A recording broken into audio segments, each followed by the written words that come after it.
Imagine essa corda e pense que essa corda é infinita. Agora imagine que esta corda é uma linha do tempo da sua existência. Você existe para sempre. Vê essa parte vermelha? Isso representa seu tempo nessa terra. Você tem alguns anos aqui nessa terra e depois tem o restante da eternidade em algum outro lugar. O que me deixa assustado é que alguns de vocês só conseguem pensar nessa parte vermelha. É tudo o que você consegue pensar, você é consumido por isso. Nossa, eu não consigo esperar tudo isso, sabe? Vou trabalhar duro e economizar, guardar bastante dinheiro para aproveitar esta parte aqui. Você é consumido por isso, você pensa, nossa, vou viajar bastante, comer bem, vou fazer tudo isso durante essa parte. Você tá de brincadeira? E quanto isso aqui? E todo o restante? Isso é loucura! Porque a Bíblia nos ensina que o que eu faço durante essa pequena parte vermelha determina como vou existir por milhões e milhões e milhões de anos para todo sempre. Então por que eu passaria essa pequena parte vermelha tentando ficar o mais confortável possível, me divertindo o máximo que puder?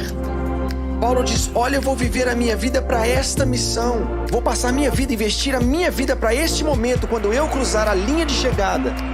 Então eu vou esquecer tudo que eu poderia aproveitar. Não vou olhar ao meu redor. Vou ser como um corredor, apenas olhando para o momento que vou estar diante de Deus. Porque quando eu estiver diante dele, não vou ter essa chance aqui novamente. Temos uma chance nessa vida na Terra e ela pode acabar a qualquer segundo para qualquer um de nós. Temos uma chance e depois vem a eternidade. Existem pessoas que olham algumas das minhas decisões e dizem, ah, você é muito estúpido, porque isso vai realmente afetar aquilo. E eu digo, você é estúpido, porque vai afetar tudo isso aqui.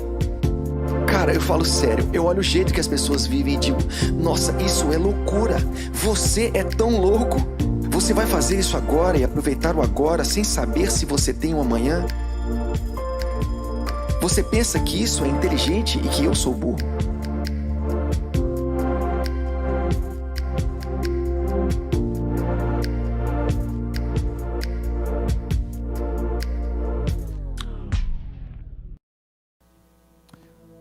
Uau! E é essa a realidade. Para que ou para quem nós estamos vivendo? Talvez esse tempo de pandemia trouxe tantas perguntas, tantos questionamentos para nós, e quem sabe os mais importantes nós não os fizemos. E essa pergunta que ecoa nessa noite é a base para a nossa reflexão, aquilo que Deus gerou no nosso coração. Que bom que você veio, que bom que você está aqui conosco. Temos muitas pessoas aqui, claro, dentro dos limites daquilo que nós consideramos seguro para o ambiente que nós temos. Temos muitas pessoas conosco, acompanhando aí pela internet. Que alegria e que privilégio ter a sua companhia. E juntos nessa noite nós vamos embarcar nessa pergunta. Talvez seja uma pergunta tão importante, tão relevante, que nós fazemos questão de fugir dela. Talvez a resposta para essa pergunta seja tão séria que nós não queremos pensar nisso. Mas o fato é que, como nós acabamos de ver e ouvir nesse vídeo, o tempo é curto, o tempo está acabando.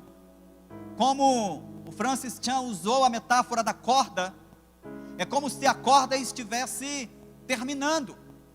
Imagina, você já deve ter assistido esses filmes de pesca, em que eles soltam o arpão e de repente o peixe começa a se afastar do barco, e a preocupação de quem está muitas vezes ali naquele barco, especialmente o responsável pela embarcação, ele começa a olhar o rolo de corda que tem ali anexado àquele arpão, e ele começa a dizer, a corda está acabando. A corda está finalizando, como se houvesse uma preocupação do tipo, e se a corda acabar e nós não tivermos ainda capturado esse peixão? Pois bem, querido, a grande realidade é que o tempo está acabando. Nós sempre gostamos e sempre preferimos pensar que temos todo o tempo do mundo. Essa é uma realidade. Nós preferimos acreditar que temos todo o tempo do mundo. E que eu não preciso ser tão radical assim hoje, porque afinal de contas eu tenho amanhã.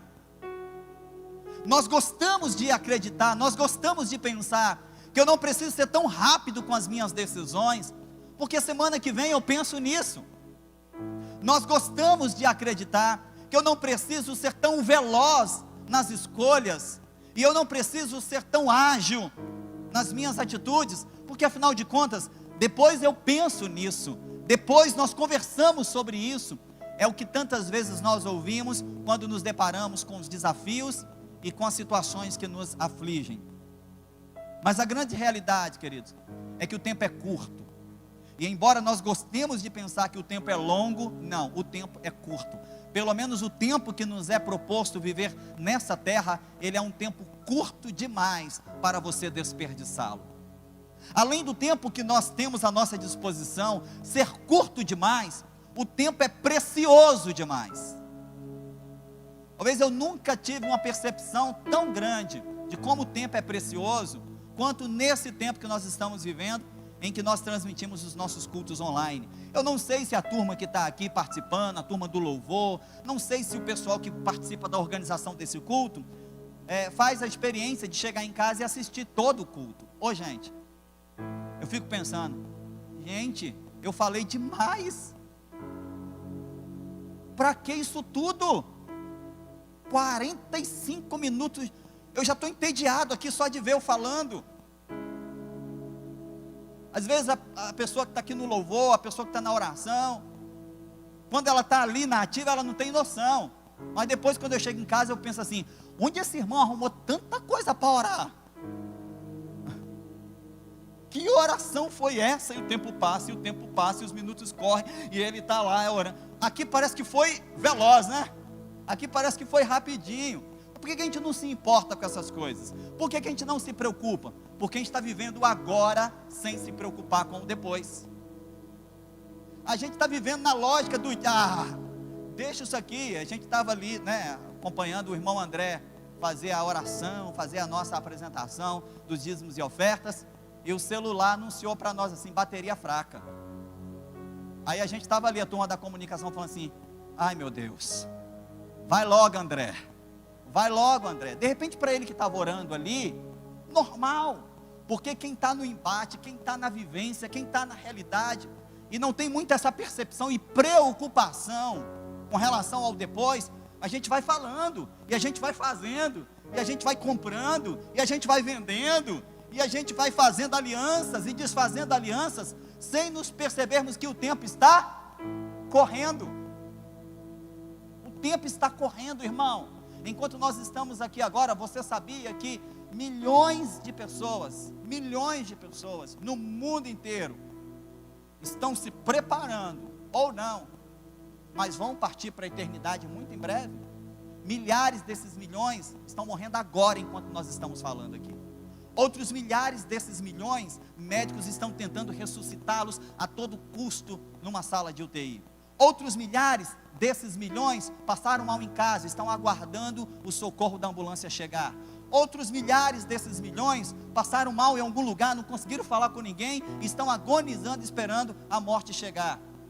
Mas a realidade é que, somando esses milhares e milhares e milhares, enquanto nós estamos aqui, achando que temos todo o tempo do mundo, milhões de pessoas estão rogando por 1 minuto mais de vida, suplicando para que fique um pouco mais aqui. O grande problema é que a corda acaba. Uma hora a corda acaba e nós vamos procurá-la e ela não está mais ali disponível a nós. Essa corda que nós estamos nos referindo e que o Francis Chan ele usa ao referir-se nesse vídeo é a vida, irmão. A vida é como essa corda, que mais cedo ou mais tarde, a qualquer momento, sem você se organizar e sem você se preparar para isso, você vai tentar encontrá-la e ela não está mais ali. Portanto, a pergunta nessa noite é: para que ou para quem nós estamos vivendo? Isso tem a ver com o entendimento da nossa identidade. Quem nós somos determina para quem nós vivemos. O que nós somos vai definir para que nós estamos vivendo. Portanto, eu quero convidar você, lembrando que o tempo corre rápido, convidar você a abrir sua Bíblia na carta que Paulo escreveu aos Efésios, no capítulo 1, versículo 11 e 12. Efésios capítulo 1. Versículos 11 e 12. Enquanto você localiza o texto aí na sua Bíblia, no seu celular, no seu smartphone, no seu tablet, no computador, seja onde for, eu já falei sobre isso aqui. Mais importante sobre aonde está o texto bíblico é se a Bíblia de fato está no nosso coração. Efésios 1:11. Enquanto você localiza aí, eu quero aproveitar esses segundos aqui para agradecer mais uma vez aos irmãos que estão aqui conosco, especialmente aqueles que estão nos visitando. Sejam muito bem-vindos à Central. É um privilégio enorme receber você aqui conosco, especialmente nesse tempo de tantas limitações. Você ter vindo aqui é um privilégio, uma alegria muito, mas muito grande. Eu quero agradecer a você também que está conosco aí na transmissão. Você que está participando conosco dessa transmissão ao vivo. Que privilégio ter você aí conosco, que alegria ter você aí conosco. Pois bem, Efésios capítulo 1, versículos 11 e 12. Diz assim: nele quem? Em Cristo. Então vou trocar o pronome nele aqui pela pessoa. Em Cristo nós fomos também escolhidos. Em Cristo nós fomos escolhidos. Você pode pegar o seu dedo indicador, apontar para você mesmo agora e dizer assim: eu sou escolhido. Quem está aqui hoje nesse auditório pode falar isso com muita propriedade. Sabe por quê? Ficou uma enorme quantidade de pessoas na fila de espera, esperando uma vaga para poder estar aqui. Sabe por que você está aqui hoje? Sabe por que você está aqui, Nicolas? Não é porque você apertou aquele link lá que enviaram para você não, filho. Você está aqui porque você é escolhido. Você acredita nisso? Você acredita nisso? Você acredita que você não está aqui por uma obra do acaso, mas você foi escolhido? Quem acredita que está aqui hoje foi escolhido? Foi escolhido. Ah, pastor, mas peraí, mas o link foi para todo mundo. Ok, mas nem todo mundo conseguiu fazer a inscrição, então você foi escolhido. O mesmo link que chegou para você, chegou para centenas de pessoas, milhares ainda não, mas para centenas de pessoas. Você foi escolhido. Alguns clicaram lá, a internet não deixou eles ir de jeito nenhum. Alguns clicaram, o aparelho não entrava de jeito nenhum. Alguns clicaram lá e começaram até a brigar com o sistema da igreja, dizendo: vocês mandaram um link que não funciona, ppp, papapá. E o robozinho da igreja ali tentando contornar, os irmãos brigando com o celular da igreja, né? Então, por que você está aqui hoje, querido? Porque você é um escolhido. Pega de novo o seu indicador. Aponta para você e diz assim: eu sou escolhido. Diga: eu fui escolhido por Deus. Diga: eu não sou qualquer pessoa, eu não sou qualquer coisa, eu sou alguém que foi escolhido por Deus. Acorda para essa realidade. Falando de corda, acorda, querido. Você foi escolhido por Deus. Você foi selecionado entre milhares e milhares e milhares. Deus te escolheu. Não porque você seja melhor do que ninguém, mas aprove a Ele escolher você para estar aqui nessa noite. E por que Deus escolheu você? Provavelmente, não é porque você é o melhor. Muito provavelmente Deus escolheu você porque você é o pior. Provavelmente, dos centenas que receberam o link, Ele olhou para você e falou assim: cara, você é o pior, você eu vou deixar você ir. A menina, você é a pior da sua família, eu vou deixar você ir. Você é o pior daquela empresa lá. Você acha que você é o melhor? Não, você é o pior daquela turminha lá, rapaz. Só por isso eu vou deixar você ir. Nós somos escolhidos porque somos melhores? Não, mas porque Deus é soberano e perfeito. Ele escolhe quem quer, Ele escolhe na hora que quer, e Ele faz do jeito que lhe apraz. Nele, quem? Em Cristo. Em Cristo nós fomos também escolhidos. Vou recapitular para você. Quando nós falamos de para quem vivemos e para onde iremos, ou para que vivemos, isso tem a ver com a nossa identidade. E esse texto começa a imprimir em mim e em você uma marca da nossa identidade. Nós somos escolhidos.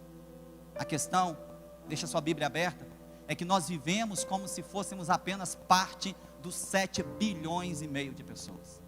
Nós vivemos de uma forma como simplesmente fôssemos um dos 7,5 bilhões de pessoas. a maneira como nós vivemos, a forma como nos movemos, as escolhas que nós fazemos, o jeito que nós lidamos com a vida, me prova isso, nos prova, nos mostra que nós simplesmente vivemos como se fôssemos simplesmente um dos 7 bilhões e meio de pessoas que vivem nesse planeta. Mas ei, se a palavra de Deus ela for verdadeira, para mim ela é, mas se para você a palavra de Deus for verdadeira, aceite a realidade de que você não é simplesmente um dos 7 bilhões e meio de habitantes desse planeta. No meio dos 7 bilhões e meio de habitantes desse planeta, nós fomos escolhidos. Você é um escolhido de Deus em Cristo Jesus, tendo sido predestinados. Essa é outra questão ligada à nossa identidade. Alguém me perguntou esses dias: pastor, eu já convivi um tempo com a igreja presbiteriana, eu já frequentei um pouco a igreja presbiteriana, fui inclusive batizado lá, e lá eles creem na predestinação. O senhor acredita na predestinação? A central acredita? O senhor crê na predestinação? Eu falo, claro que eu creio na predestinação. A Bíblia diz em Efésios capítulo 1, versículo 11, que todos nós fomos predestinados nele. O que eu não acredito, não por causa do meu caráter, mas por causa do caráter de Deus, é na ideia equivocada de predestinação, que diz que uns foram predestinados para a salvação e outros foram predestinados para a perdição. Ora, se fosse assim, a vida seria um game, um jogo, e a gente está nas mãos de alguém que está com o joystick na mão, mas isso não é uma realidade. Lembra do que nós conversamos semana passada? Deus está no controle de todas as coisas, mas Ele não é um pai controlador. Então eu não acredito na realidade que Deus criou uns para o inferno e criou outros para o céu. A Bíblia diz que Ele quer que todos sejam salvos. O desejo de Deus é que todos sejam salvos. A prova de que Deus quer que todos sejam salvos e que todos fomos predestinados para a vida eterna, especialmente a salvação, é que Ele enviou Jesus justamente para nos reconciliar com eles. Olha, pensa comigo, é uma questão de reflexão, é uma questão talvez de lógica. Se Deus tivesse predestinado uns para o inferno, por que Ele enviaria Jesus para salvar as pessoas? Bastava Ele marcar um X em um e não marcar o X em outro, marcar um X em um e não marcar o X no outro, e no dia final que Ele decidir acabar com a história aqui na terra, Ele pega essa lista e chama só os que Ele marcou X. Mas não, a Bíblia diz que o desejo de Deus, ei, você que está nos assistindo nessa noite, achando que Deus não se importa com você, o desejo do coração de Deus é que todos sejam salvos. Todos significam todos, incluindo você e a sua família. Crê no Senhor Jesus Cristo e será salvo você e toda a sua casa. Foi a palavra que Deus liberou para aquele carcereiro através da vida do apóstolo Paulo. Você crê? Você acredita na salvação? Então creia que essa salvação não é apenas para você, é para sua casa, é para sua família, é para os seus, todos aqueles que têm que estão debaixo da sua paternidade, todos aqueles que estão debaixo da sua linha de autoridade. Deus quer que todos sejam salvos. Então, diga: eu fui predestinado. Você foi predestinado. Quando Deus criou você, Ele já te predestinou. O que é predestinar? É dar um destino prévio. É dizer para você assim: olha, eu criei você, e eu criei você para chegar a tal lugar. Agora, se você vai para lá, aí é com você. É como se alguém dissesse para você: olha, eu criei você, e ao criar você, eu já coloquei no seu bolso uma passagem, paga. Agora, se você vai usar essa passagem para ir, aí é uma questão sua. Nós somos predestinados, queridos, isso é parte da nossa identidade. Deus nos predestinou para estar com Ele. Deus nos predestinou para a salvação. Deus nos predestinou para a vida eterna. Ah, pastor, mas se eu sou predestinado para viver a vida eterna com Deus, por que eu passo tantas coisas difíceis aqui nessa terra? Porque essa terra não é o nosso lugar. Aqui não é o nosso destino final. Essa terra não nos dará nunca um certificado de conclusão. Aqui nós estaremos de passagem, nos preparando para o verdadeiro lugar que Ele criou para nós. Predestinados conforme o plano daquele que fez daquele que faz todas as coisas segundo o propósito da sua vontade. Agora, no versículo 12, tem a chave para a nossa reflexão nessa noite. Olhe para a sua Bíblia, versículo 12. A fim de que nós, os que primeiro esperamos em Cristo, Ele criou todos para a salvação. Ele predestinou todos para serem salvos. Alguns entenderam o negócio. Alguns pegaram a chave e viraram. Esses alguns que entenderam a mensagem de Cristo, esses alguns que compreenderam a mensagem da cruz, esses alguns que entenderam qual foi a missão de Cristo ao vir nessa terra, que Ele não veio aqui para melhorar o nosso bem-estar. Cristo não morreu naquela cruz para você conseguir trocar de Chevette 82 para Camaro 2020. Cristo não morreu numa cruz para que você consiga aumentar a sua casa de kitnet para mansão. Tudo isso você pode conquistar com o seu trabalho, e é bom que você faça isso, porque até isso glorifica o Senhor. Mas a missão de Cristo, o papel dele, a grande obra de Cristo na cruz, foi nos reconciliar com Deus, trazer de volta o filho que estava perdido, abrir de novo a porta que estava fechada, colocar a ponte de novo no lugar, e nós que estávamos condenados, agora temos o nosso nome escrito no livro da vida. Porque somos bons? Não, mas porque Ele nos predestinou a isso. Louvado seja o nome do Senhor. Ai, que pena que eu não posso pular muito aqui, senão eu sumo da câmera. Mas você que está aqui pode pular, meu irmão. Você que está aí pode celebrar o Senhor. A gente aqui fica limitado porque os equipamentos nos limitam, e tudo bem, não tem problema nisso, é um novo tempo, a gente tem que se acostumar com isso mesmo. Agora você pode glorificar ao Senhor, você pode bendizer ao nome dEle, você pode se expressar a Ele, e toda vez que uma palavra tocar no seu espírito, corresponda a essa palavra e devolva uma palavra de glorificação ao nome do Senhor. Você foi escolhido. Faz assim com seu polegar, diga: eu fui escolhido. Você não é apenas um dos 7,5 bilhões de habitantes desse planeta. Você foi escolhido, você é selecionado. Segunda questão que esse texto nos apresenta: você foi predestinado. Sabe, você já ouviu, não sei se você já ouviu, mas eu já ouvi pessoas dizendo assim: ah, pastor, eu nasci para sofrer. Não tem jeito, Deus me criou para sofrer, Deus me criou para... É minha sina, é minha cruz. Você foi predestinado por Ele e nele para viver uma vida plena. Talvez as escolhas dos seus pais te levaram a essa vida de sofrimento, mas Deus não tem nada a ver com isso, querido. Aprenda a separar as coisas. Mantenha Deus no seu lugar de honra, e entenda que, embora sendo um Deus soberano, que tem o controle das situações, Ele não vai controlar a sua vida de modo a impedir que você tome decisões que muitas vezes vão trazer consequências ruins lá na frente. Mas olha para mim aqui. Olha para mim. Se nós somos predestinados nele para a salvação, as escolhas que nós fazemos, embora muitas vezes vão trazer consequências cruéis para a nossa vida aqui na terra, se nós entendermos essa chave e esse princípio, querido, elas não serão capazes de roubar de nós o prêmio da salvação e da vida eterna que nós já ganhamos em Cristo Jesus. Ei, presta atenção aqui. O diabo, o inimigo da nossa alma, ele faz um joguinho sujo com a gente, do tipo assim: você escorregou ali, a primeira placa que ele levanta é dizer assim: pronto, vai para o inferno. A gente dá uma escorregada ali, ele levanta a placa assim dizendo: já era, perdeu, mano. A gente vacila em qualquer situação, ele já quer fazer a gente achar que isso foi suficiente para roubar de nós aquilo que a Bíblia diz, que não é apenas um presente momentâneo, mas é uma marca da nossa identidade. Em Cristo nós somos predestinados nele para viver o plano e o propósito da sua vontade. E qual é a vontade de Deus? Eu já falei, a vontade de Deus é que eu, você, a sua casa, a sua família, a vontade de Deus é que todos sejam salvos. Todos sejam salvos. Não deixe que uma página ruim da sua história determine qual será o livro da sua vida, meu irmão. Não deixe que um momento difícil da sua trajetória defina como será a eternidade.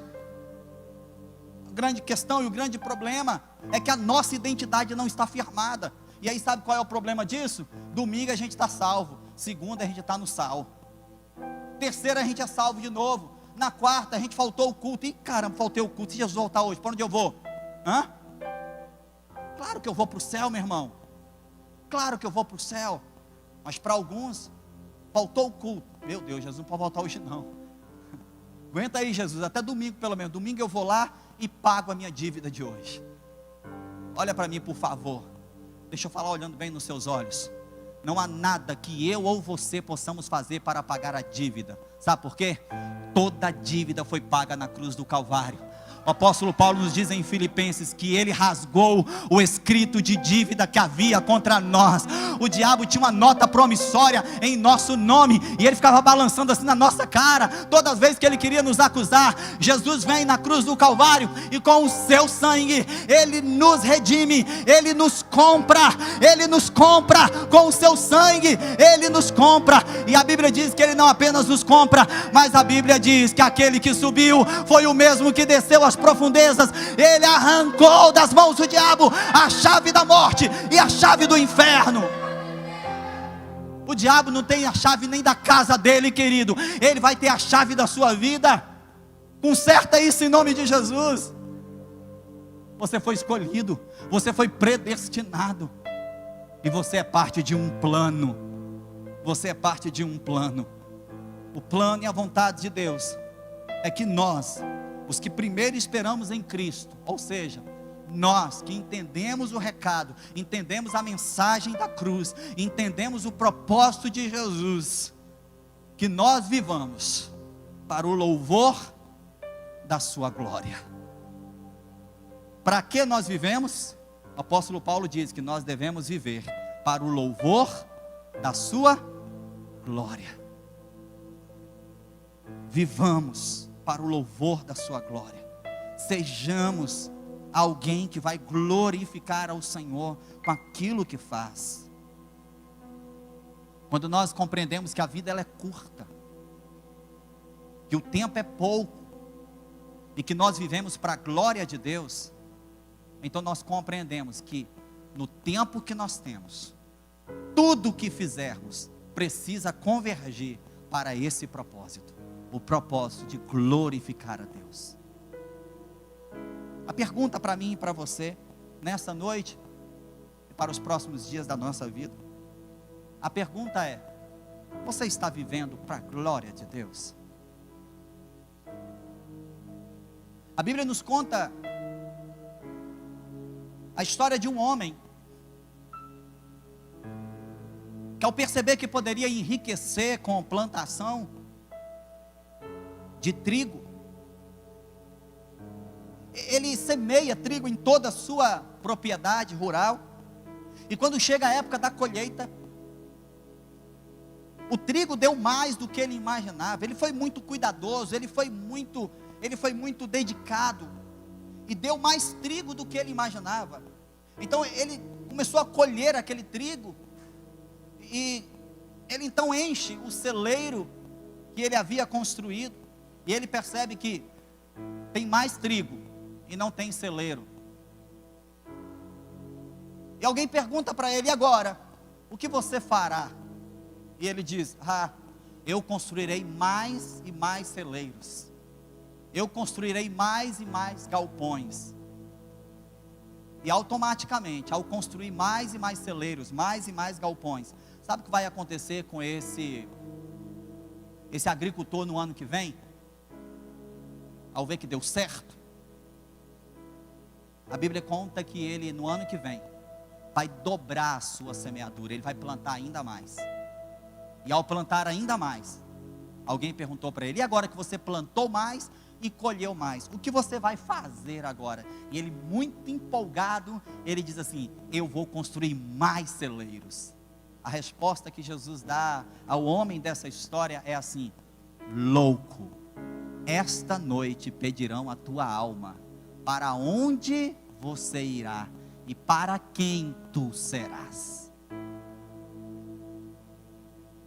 É a corda. Este homem, ele representa aquela pequena porção vermelha da corda do vídeo do Francis Chan, que gasta toda a sua vida fazendo coisas para a menor parte da vida. Este homem da parábola que eu estou contando, que Jesus nos apresenta como um louco, Este homem é semelhante àquele vídeo que nós acabamos de assistir aqui. Alguém que não percebe que a corda, ela é comprida, mas que a maior parte dessa corda tem a ver com a eternidade.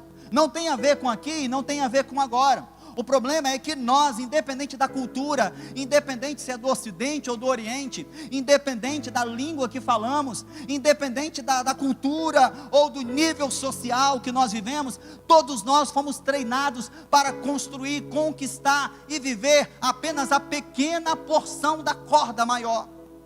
E nós fazemos tudo para o aqui, fazemos tudo para o agora, e nos esquecemos que essa pequena porção que nós vivemos aqui é justamente o tempo de preparação para a maior parte da nossa vida. A pergunta que eu faço para você nessa noite é: você está vivendo o agora, se preparando para a eternidade?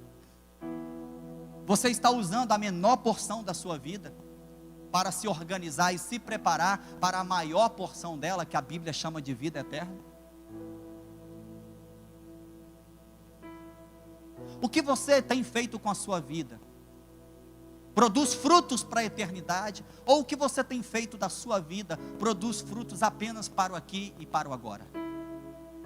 Você está gastando sua energia, sua inteligência, sua sabedoria, os recursos que você tem, você está usando tudo isso, preparando-se para a porção maior da sua vida, que é a eternidade?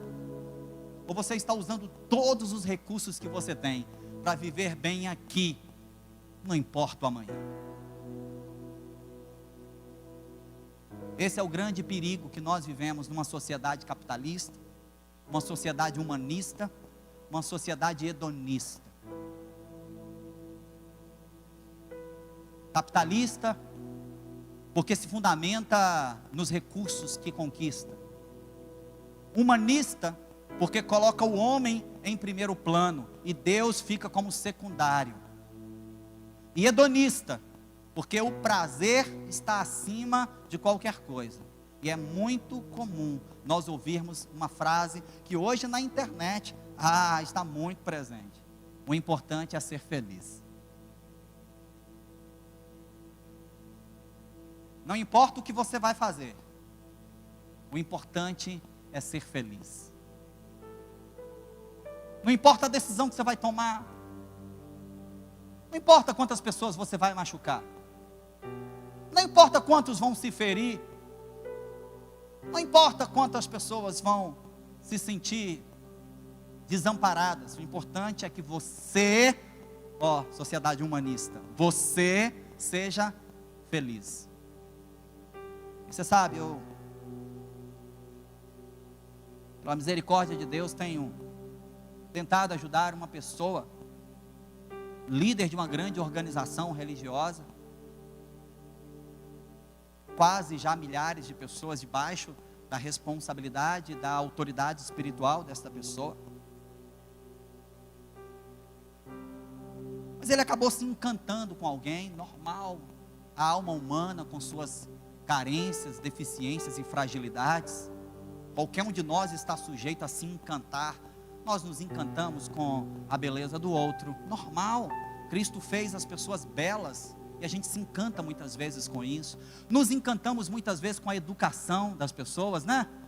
Não sei você, mas às vezes a gente chega para alguém e ele é tão educado que se encanta a gente. É tão normal a falta de educação que quando a gente encontra alguém educado, isso encanta a gente, não é? Uma pessoa carismática, uma pessoa atenciosa. É tão normal hoje ninguém dá atenção para ninguém, que quando você encontra alguém atencioso, isso cativa você, isso te encanta. E muitas vezes a alma humana, ela não sabe colocar as coisas no devido lugar, e ela bagunça isso. E muitas vezes você se encanta com a característica de alguém, a sua alma já quer te enganar, falando que você está apaixonado por ela. Cuidado com isso, cuidado. Mas aqui, se encantar, se alegrar, coração se encher de satisfação por ver alguém precioso, alguém fazendo algo tão valoroso, não tem nada de errado nisso. E essa pessoa começou a se encantar com alguém, e esse encantamento com essa pessoa foi aumentando, e foi aumentando, e foi aumentando, e a proximidade entre eles foi aumentando cada vez mais. E algum tempo atrás ele me procurou e contou para mim a sua história. Sabe o que ele disse? Ele falou assim: amigo, você sabe, por essa pessoa eu estou disposto a ir a qualquer lugar e largar qualquer coisa.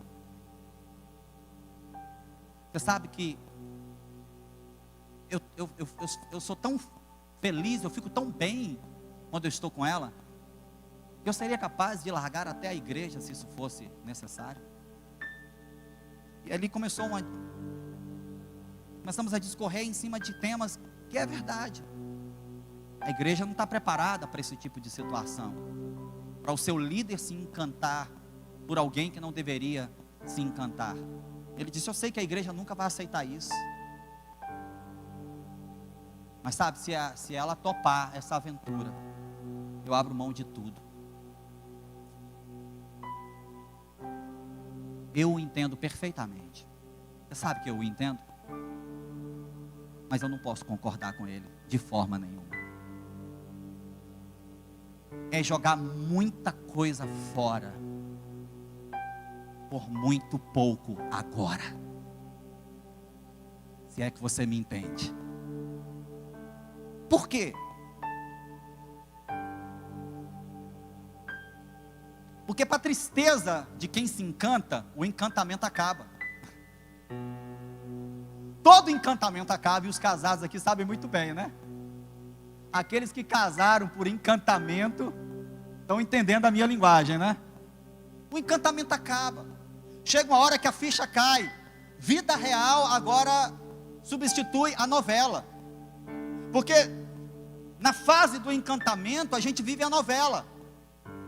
Aí você vê aquela pessoa arrumadinha, bonitinha, cabelo penteado, você acha que ela acorda desse jeito. Ô solteiro, deixa eu te falar uma coisa. Elas não acordam assim. Ô meninas, eles não acordam igual Antônio Fagundes acordava na novela, já com cabelinho assim, peito estufado. Leva tempo até a coisa se organizar.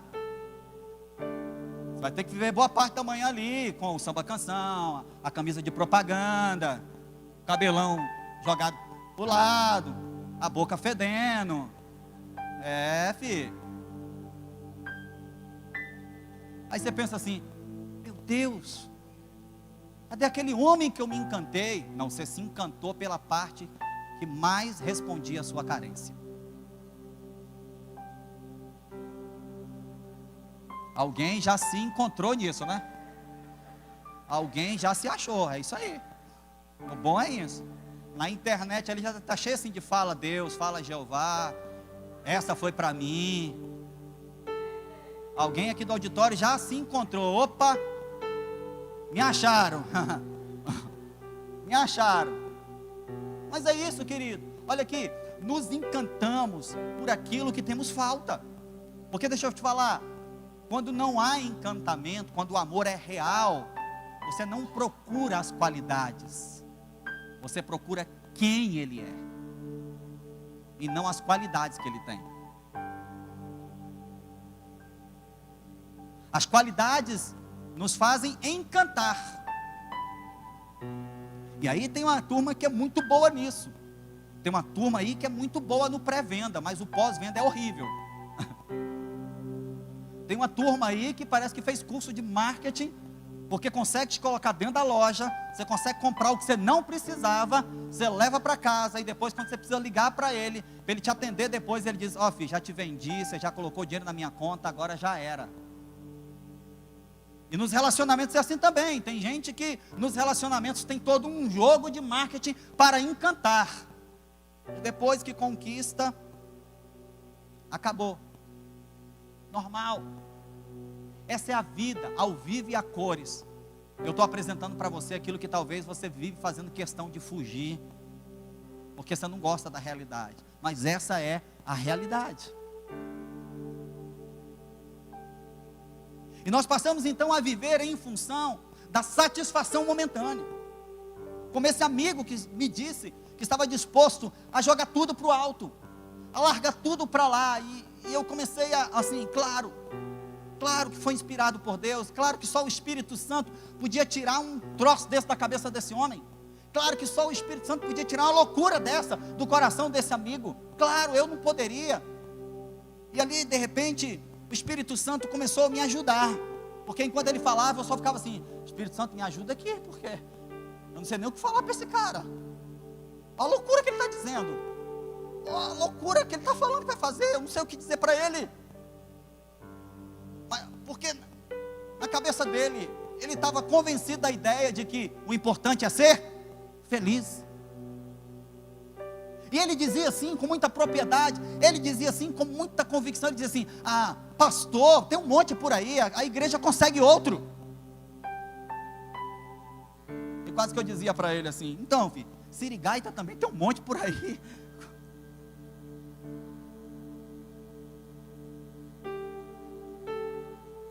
Mas a questão é que nós estamos sendo treinados, queridos.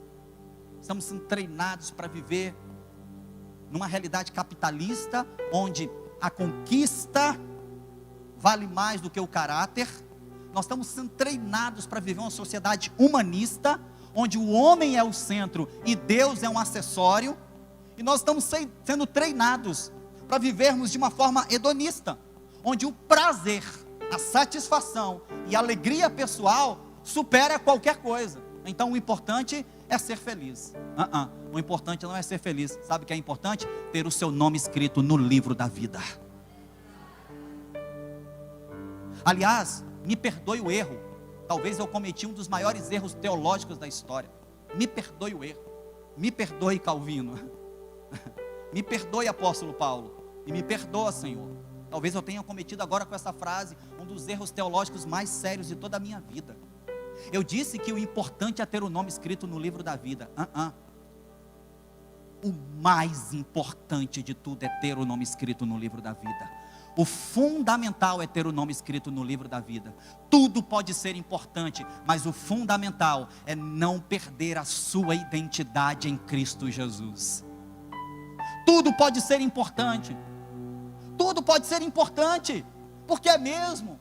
É importante ter uma casa boa, uma casa grande, que caiba todo mundo com tranquilidade, onde a gente não atropele uns aos outros, onde a gente não tenha que sentar e levantar para o outro depois vir sentar, porque não tem espaço para todo mundo. Então é importante ter uma casa boa, espaçosa. Claro que é importante ter um veículo para nos locomovermos nesse mundo frenético que a gente vive hoje. Claro que é importante. É importante ter dinheiro para pagar as nossas contas. É importante ter dinheiro para poder tirar férias no final do ano, de preferência levar a família para curtir um tempo. Claro que é importante, mas deixa eu te falar, perto de tudo isso, o mais importante e o fundamental é ter o nosso nome escrito, gravado no livro da vida. Então olha para mim, se qualquer uma dessas coisas importantes roubar de você o que é fundamental, joga fora o importante e fique com o fundamental. O fundamental é entendermos que a nossa identidade está nele, e firmados nele, nós somos escolhidos. Depois de sermos escolhidos, nós entendemos que já fomos predestinados para a salvação. Deus não te criou para o inferno, você vai para lá com as próprias pernas. Aliás, é um equívoco as pessoas acharem que Deus criou o inferno para enviar aqueles que desobedecerem a Ele. Por um tempo aí passado, a igreja, a única igreja que existia na época, lançou essa ideia teológica um pouco assim assustadora, para que as pessoas se tornassem escravos das ideias religiosas, de que Deus criou o inferno para colocar lá todo mundo que desobedece, todo mundo que mente, todo mundo que briga com o outro. Deus criou o inferno para mandar para lá quem não dá o dízimo. Deus criou o inferno para mandar para lá quem não vai no culto domingo à noite. E a gente vai crescendo com essa ideia de Deus criou o inferno, um lugar ruim, para jogar a gente lá dentro. E que Deus fica lá em cima, igual um professor de matemática, olhando assim para ver, acertou, errou, acertou, errou. Deus é um pai bondoso. Ele criou o céu para mim e para você. A eternidade foi preparada para mim e para você. E Ele nos predestinou para a perdição. O desejo de Deus é que todos sejam salvos. Nós somos predestinados para isso. E há um propósito nessa nossa vida. O propósito dessa nossa vida é que, além de conquistarmos o prêmio maior, que é a nossa salvação, o propósito dessa vida é que a vivamos de forma que glorifiquemos o nome dEle. Portanto, no curto espaço de tempo que você tem, Se você nessa noite não gravou nada do que eu falei, mas se você que está aqui, você que está na internet, conseguir interiorizar e memorizar e gravar na sua mente a imagem daquela corda, em que a menor porção é a vida aqui na terra e a maior porção é a eternidade, pronto, está resolvido. Se você acordar amanhã lembrando dessa imagem, está ótimo. Sabe por quê? O que eu quero levar você nessa noite, e você que está aí nos acompanhando pela internet, é a pensar o seguinte: esse curto espaço de tempo que você está vivendo aqui, você está usando ele para preparar toda a vida eterna que vem por aí? Em outras palavras, você está vivendo para você mesmo ou para a glória de Deus? Em outras palavras, você está usando a vida que Deus te deu para a sua autossatisfação ou para a glória dele? Você está usando a vida que Deus te deu para curtir tudo o que você pode o mais rápido possível, porque ela é curta? Ou você está vivendo, usando a vida que Deus te deu, preparando a sua vida para a maior porção que ainda não chegou? Para nós não chegou, mas para a irmã Yara, que partiu para o Senhor essa semana, chegou. Para nós, aquela parte branca da corda que é a eternidade, para nós não chegou. Mas para as milhares de pessoas que foram levadas pelo Covid-19, a eternidade para elas chegou. E aqui está um outro gatilho espiritual muito sério, muito grave, perigoso, que o diabo conseguiu colocar em nós. É muito comum, quando eu vou evangelizar alguém, é claro que eu sempre concluo dizendo que Jesus está prestes a voltar, e que nós precisamos preparar a nossa vida para estar com Ele. E é muito comum, quando eu estou evangelizando alguém, e eu uso esse argumento de que Jesus vai voltar, é muito comum eu ouvir o seguinte: assim, eu te respeito, eu acho você super bacana, mas assim, desde que eu sou criança eu estou ouvindo que Jesus vai voltar, cara. Então nessa hora eu digo para ele: é verdade. E na verdade não é desde que você é criança, é desde que Jesus subiu ao céu, todo mundo está ouvindo que Ele vai voltar. Não é de agora que as pessoas estão ouvindo isso. Mas o fato de você não acreditar não significa que não seja verdade. Esse é o primeiro ponto. A segunda questão que eu levo as pessoas a refletirem é: se você morrer hoje, Jesus voltou para você hoje. Se você partir para a eternidade amanhã, e a volta de Jesus, a volta dele, por alguma razão, estiver programada para 2021, isso aqui não é nenhuma profecia escatológica, por favor, mas só para você entender, se a volta de Jesus estiver programada para 2021, e você partir para a eternidade amanhã, para você, Jesus não volta em 2021, para você Ele volta amanhã. Louco, essa noite pedirão a tua alma: para quem você irá? Para onde? É uma pergunta que a gente não gosta de fazer. A pergunta que a gente gosta de fazer é: será que eu vou conseguir pagar meu boleto amanhã? Será que eu vou conseguir trocar de carro esse mês? Aproveitar os 6 centão que entrou lá do tio bolso, aproveitar os 6 centão do mês passado, mais os 6 centão desse mês, mais os 6 centão do mês que vem. Será que dá para trocar de carro? Será que esse ano ainda a gente consegue reformar a nossa casa? Os casais muitas vezes perguntam: será que esse ano ainda a gente consegue ter um filho? São as perguntas que nós fazemos. Nós não gostamos de perguntar: estou pronto para a eternidade? Porque a gente vai sendo treinado para viver essa pequena porção de vida aqui, sem se preocupar com a maior, que é a mais importante para nós. Paulo diz: vocês foram escolhidos, predestinados e fazem parte de um plano. E a vontade de Deus é que nós que entendemos isso e esperamos em Cristo, eu espero em Cristo, eu espero nele. Então a vontade de Deus é que nós que esperamos primeiro em Cristo, vivamos para o louvor da sua glória. As nossas decisões, as nossas escolhas, tudo que fizermos, precisa convergir numa única direção: a glória de Deus. A principal razão da sua vida, querido, é glorificar o nome do Senhor. A principal razão da nossa existência é Ele ser glorificado em nós e através de nós. Quero convidar você a se colocar em pé nesse momento. Você que está em casa, feche os seus olhos.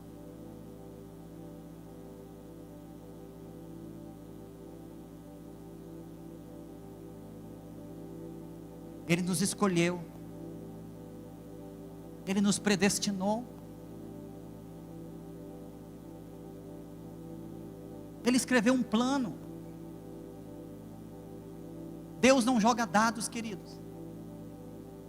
Desde a eternidade Ele já tem um plano. Deus não conta com a sorte, Ele já tem um plano. O plano dele é perfeito, é eterno, é imutável. O plano dele é que nós vivamos de modo que a nossa vida, a nossa existência, a nossa curta passagem por essa terra possa convergir numa única coisa: a glória de Deus. Tudo que viermos a fazer precisa convergir no propósito: a glória de Deus. A sua família, a maneira como você se move em família, glorifica a Deus. No seu trabalho, nos negócios que você faz, você glorifica a Deus com isso? Ou você, como a maioria absoluta da raça humana, acha que seu trabalho é só para ganhar dinheiro e ficar rico? Seu trabalho é também para ganhar dinheiro, mas a principal razão do seu trabalho é dar glória a Deus. Seja pequeno ou grande, seja muito ou pouco, tudo que viermos a fazer, seja para a glória dEle. O seu ministério, responda com toda sinceridade. O seu ministério, o ministério seu não, dele, o ministério dele que Ele emprestou para você, o ministério dele que Ele emprestou para você, tudo que você faz nesse ministério converge para a glória de Deus, querido? Ou a preocupação sua é você ficar bem? Ou a sua preocupação é você estar confortável? Não. A Bíblia nos diz, o apóstolo Paulo diz que nós, os que esperamos em Cristo, devemos viver a fim de que Ele seja glorificado. Você já ouviu alguém falar para você: glória a Deus por sua vida, irmão? Alguém já disse isso para você? Se não disse ainda, você tem que perseguir isso a todo custo. Nossa, como você canta bem. Não, rasga isso. Nossa, como você prega. Joga isso fora. Caramba, você escreve muito bem. Esquece isso. Não, como você tira fotos bonitas. Joga isso fora. Não, mas como seu carro é bacana. Ignora isso. Tenha como objetivo da sua vida ouvir alguém dizer a você: glória a Deus por sua vida. Porque se o propósito da nossa vida é que Ele seja glorificado, então quando você tomar uma decisão, alguém tem que chegar e dizer: glória a Deus por sua vida. Se a nossa vida tem o propósito de glorificar ao Senhor, então quando fizermos uma escolha, Sara, alguém tem que chegar e dizer: glória a Deus por essa escolha que você fez. Se o nosso objetivo seja transmitindo o culto, filmando com essa câmera, tirando fotos com esta outra aqui, se o nosso papel é tocar uma bateria, uma guitarra, um violão, seja o que for, queridos, quando terminar isso aqui, alguém tem que olhar para nós e dizer assim: glória a Deus por sua vida, irmão. O seu cantar, o seu tocar, o seu operar esse equipamento hoje me levou para mais perto do Senhor. Se o nosso objetivo nessa vida, se o nosso propósito dessa vida é glorificar ao Senhor, Quando você fizer qualquer coisa lá no seu trabalho, qual é o propósito final? É alguém bater no seu ombro e dizer, muito bem o seu trabalho. O seu propósito é alguém bater no seu ombro e dizer, meu irmão, meu amigo, meu colega de trabalho, olha, glória a Deus pela sua vida. Para que você está vivendo? Eu decidi viver para a glória de Deus.